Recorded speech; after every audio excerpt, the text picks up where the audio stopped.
কারোর ভাগ্য ভালো হয় আর কারোর খারাপ।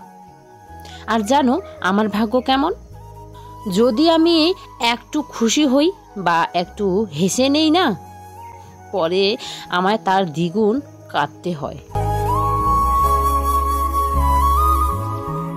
যতটা আপনি ভেবেছেন এই বিশ্ব ততটা ভালো না বন্ধুরা।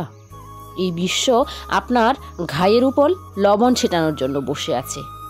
এই বিশ্ব আপনাকে ব্যবহার করার জন্য বসে আছে। এখানে সবাই এত ভালো না। আপনি সবার মিষ্টি মিষ্টি কথায় ভুলে যান। আপনি সবাইকে বিশ্বাস করে ফেলেন, শুধু ওই মানুষটার বিশ্বাস করেন না যাকে আপনি বলেন যে আপনি ভালোবাসেন। কথাটা সত্যি, কিছু না হারালে কোনো কিছুই পাওয়া যায় না। এমনকি স্বর্গও তো মৃত্যু দাবি করে। আমি একদম খুশি নেই আমার বিবাহিত জীবনে, কিন্তু কিছু তো করতেও পারি না, কারণ বাচ্চা হওয়ার পর মরতেও তো পারি না। কষ্ট কত আছে এই মনে বলতে পারবো না, ব্যথাও কত আছে দেখাতে পারবো না। চোখ দেখে বুঝলে বুঝে নাও, অশ্রু কত ঝরেছে গোনাতে পারবো না। যখন খারাপ দিন আসে তখন বুদ্ধিটাও ঘাস চড়াতে যায়। মানুষ চাইলেও ঠিক ডিসিশন নিতে পারে না। তার জন্য তো বলা হয় মানুষ খারাপ নয়, তার সময় খারাপ হয়।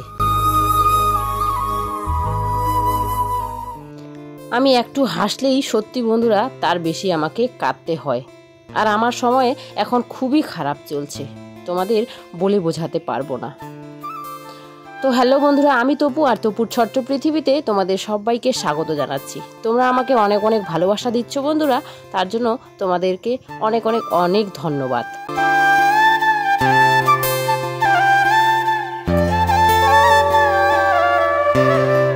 ছেলে মেয়ে দুজনকে স্কুলে পাঠিয়ে আমি আজকে বাড়িতে তেমন বলতে মাছ আর কি নেই, তো যা ছিল তাই রান্না করলাম, বাজার আর কি শেষ, তো যা ছিল তাই রান্না বান্না তাড়াতাড়ি করে আর কি বলে এই যে স্নান করে পুজোটাও করে নিলাম। তাড়াতাড়ি করে রান্না বান্না করি এই কারণ হচ্ছে বাবা এক জায়গায় যায় ইদানিং, যখন মেয়ে স্কুলে চলে যায় তখনই একটু পরে আধ ঘন্টা পরেই আর কি, তার জন্য রান্নাবান্নাটা তাড়াতাড়ি করে সেরে নিতে হয়। আর কটা দিন বন্ধুরা তারপরে বাচ্চাদের গরমের ছুটি শুরু হয়ে যাবে। ছেলের মনে হয় আজ থেকেই হতে পারে, আর মেয়ের কদিন পরে হবে। আর হচ্ছে তখন দেখি কদিন বাপের বাড়ি যাওয়ার ইচ্ছে আছে, দেখি যেতে পারি কি না।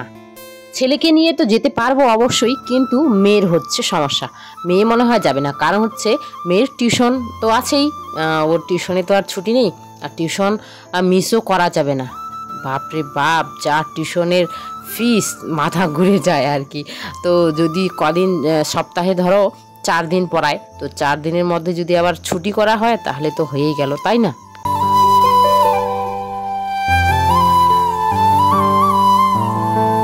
কেটে তো দিয়েইছি, আরও ছোট্ট ছোট্ট করে কেটে দিলাম কয়েকটা সুপারি, কারণ হচ্ছে শানকে বলেছি যে এই হাটে আর সুপারি আনতে হবে না, বাড়িরগুলোই খাবো, তার জন্য তাড়াতাড়ি শুকানোর জন্য দিয়ে দিলাম আরও ছোট ছোট করে কেটে। তারপরে এদিকে দেখো চলে এলো মাছওয়ালা ভাইটা, তো এখানে নিয়ে নেওয়া হলো শিং তো না, কাছার মাছগুলো। সত্যি বলতে এমনি তো বড় বড় ছিল সাইজের, একেবারে হাইব্রিড, একদমই টেস্ট ছিল না বন্ধুরা। এত ভালো করে রান্না বান্না করলাম তাও খেতে একদমই স্বাদ লাগেনি, আর ডিমে তো ভরা পেটটা, ভালো একদমই লাগেনি আমার আর কি, জানি না বাবা আর শানের কেমন লেগেছে।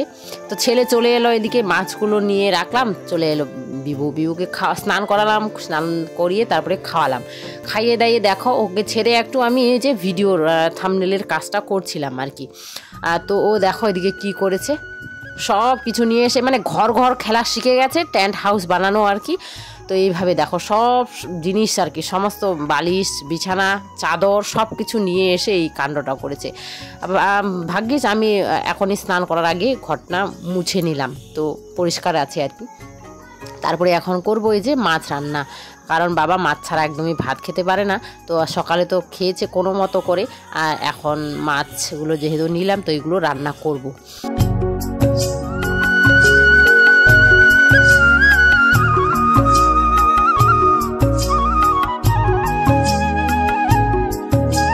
মন আমার একদমই ভালো নেই বন্ধুরা, কিন্তু কি করব, সংসার যেহেতু করেছি সব কিছু তো করতে হবেই। মন ভালো থাক না থাক, শরীর ভালো থাক আর না থাক, তাই না? কি করব আর বলো, আমি নিজের পায়ে নিজেই কুড়ুল মারি, এমনটা করি আর কি।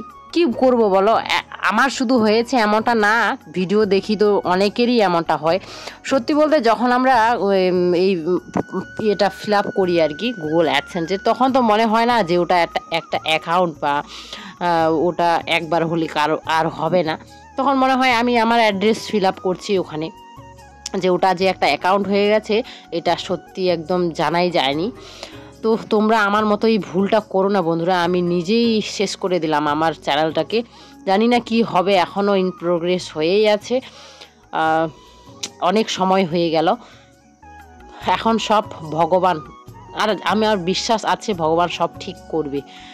উনি যা করেন তা আমার মঙ্গলের জন্যই করেন, তাই না? দেখো দইয়ের উপরের জলটা একটু ফেলতে চাইলাম, আবার আমার কাজ বেড়ে গেল, পড়েই গেল নিচে। আর বৃষ্টির পর জানোই তো গরম আর রোদ দুটা সহ্য করার মতো না, এত চকচকে এত ঝকঝকে যে চোখে দেখা যায় না এমন।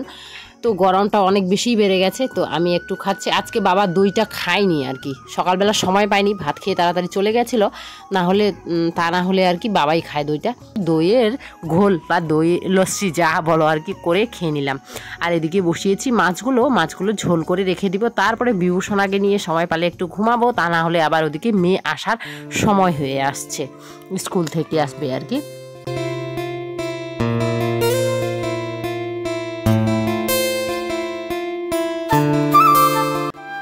মাছগুলো দেখতে বড় বড় মনে হচ্ছে না, মনে হয় মাগুর মাছগুলো, এমন লাগে। মাগুর মাছ খেতে মন চেয়েছে, কিন্তু আজকাল লোকাল কোনো কিছুই পাওয়া যায় না, সব কিছুই হাইব্রিড, তাই না?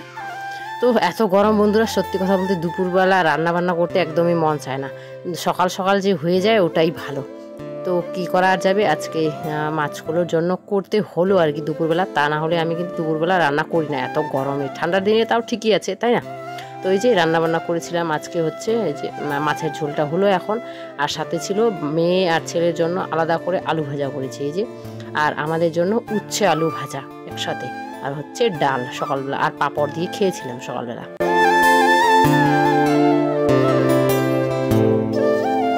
মোবাইলে ভিডিওটা অন না থাকলে ছেলের এই দুষ্টুমিটা কি দেখা যেত বলো? যদি ভেঙেই যেত উনুনটা, মানে এত বদমাইশি করে, আমিও তখন দেখিনি, আমি কিছু জানিও না। এই যে পরে যখন ভিডিও এডিট করছি তখন দেখলাম ছেলের এই দুষ্টুমিটা, মানে এত দুষ্টুমি করে বন্ধুরা, তোমাদের আমি শেয়ার করি না, এরপর থেকে সব কিছু তোমাদের সাথে শেয়ার করবো, ওর দুষ্টুমি ওর বদমাইশিগুলো। কখনো কখনো হাসিও পায়, আর যখন মন ভালো থাকে না, মন মেজাজ, তখন আবার রাগও উঠে যায়। আর বিশেষ করে কি বলতো, মারি না তো, শুধু বকাঝকাই করি, তার জন্য ওর কোনো কিছু ওগুলো গায়ে লাগে না। আর আমি জানি তুমি এখন ওই সময়টা দিয়ে যাচ্ছ যেটা হয়তো তোমাকে অনেক ব্যথা দিচ্ছে, যেটা তুমি কাউকে বলতেও পারছো না, শুধু একাই লড়াই করে চলেছ, আর ভেতরে ভেতরে শেষ হয়ে যাচ্ছ। কিন্তু এখন যেটা তুমি সহ্য করছো, সেটা তুমি তার মূল্য দিচ্ছ, যেটা কখনো তুমি চেয়েছিলে।